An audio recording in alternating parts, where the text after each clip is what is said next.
L'Éternel envoya Melchisédek à la rencontre d'Abraham, Genèse 14-18, afin de lui donner le surcroît de force dont Abraham avait besoin. Ainsi que nous le voyons dans Hébreux 7, 1 à 3, Melchisédek était souverain sacrificateur du Dieu très puissant, du Dieu très haut, du Dieu de gloire. Sans père, sans mère, sans généalogie, qui n'a ni commencement de jour, ni de fin de vie, mais qui est rendu semblable au Fils de Dieu. Il demeure sacrificateur à perpétuité. Melchisédek, roi de justice, apporta du pain et du vin et bénit Abraham. Ceci était la nourriture spirituelle dont le patriarche avait besoin pour surmonter la tentation.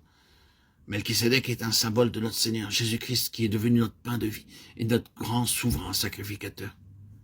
La pensée que le Seigneur Jésus est notre pain de vie est répétée 7 fois à partir de Jean 6, 48.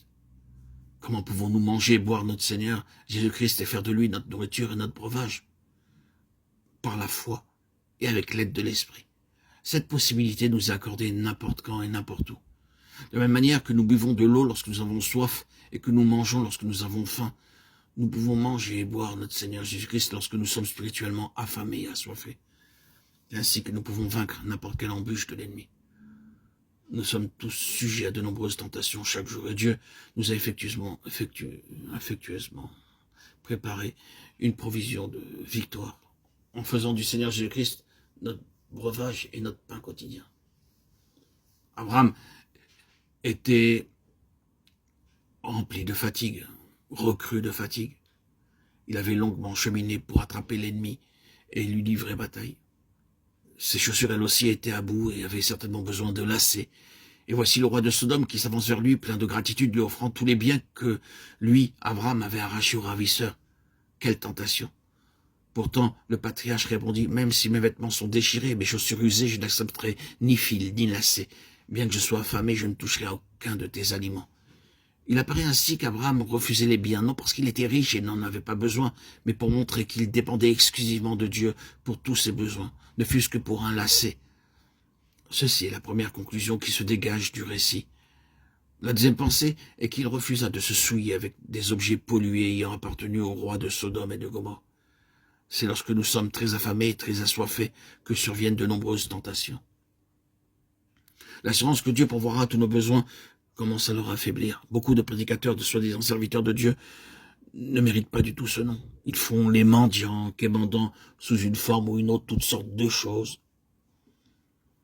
Peu importe que ce soit des Indiens, des Américains, des Anglais, des Français, que sais-je, seule la manière de mendier diffère d'un pays à un autre. Alors qu'aux Indes, on s'affuble de vieux habits. En Angleterre, on s'habille correctement et l'on se tient sur le bord du chemin en essayant de vendre n'importe quoi, par exemple des lacets, des boîtes d'allumettes, des plumes. Il est à ce point évident que ces ventes n'ont rien à voir avec la véritable occupation de ces solliciteurs, mais que ceux-ci ont besoin d'une aide financière. Qu'une personne qui est bon cœur leur donne un billet de 5 roupies en échange d'une boîte d'allumettes en leur demandant de garder la monnaie. La mendicité ouverte est interdite et pourtant, cette façon de procéder est à considérer comme telle. De la même manière, certains serviteurs de Dieu mendient de l'argent au moyen de lettres auxquelles ils joignent des photos et où ils décrivent leur travail. Ils demandent de plus en plus d'argent. Ils ne se contentent pas de ce qu'ils ont et c'est la raison pour laquelle ils restent pauvres et n'échappent pas à la stérilité spirituelle. Cependant, pour peu que vous placiez votre confiance en Dieu, il se viendra à tous vos besoins, même s'il s'agit de lacets. Ne cherchez pas de l'aide auprès du roi de Sodome, car c'est ainsi que beaucoup de croyants perdent la foi. Pour obtenir du travail ou de l'avancement, ils vont vers les gens de ce monde dont ils utilisent les procédés. Lorsqu'il s'agit de se procurer l'argent dont ils ont besoin pour se marier, ils font confiance à un tel et un tel. Et ainsi, ils sont entre les mains du tentateur. Ils sont séduits par les besoins dont le tentateur fait appel et auxquels eux-mêmes ne peuvent pas résister ou faire autrement. Ils oublient Dieu.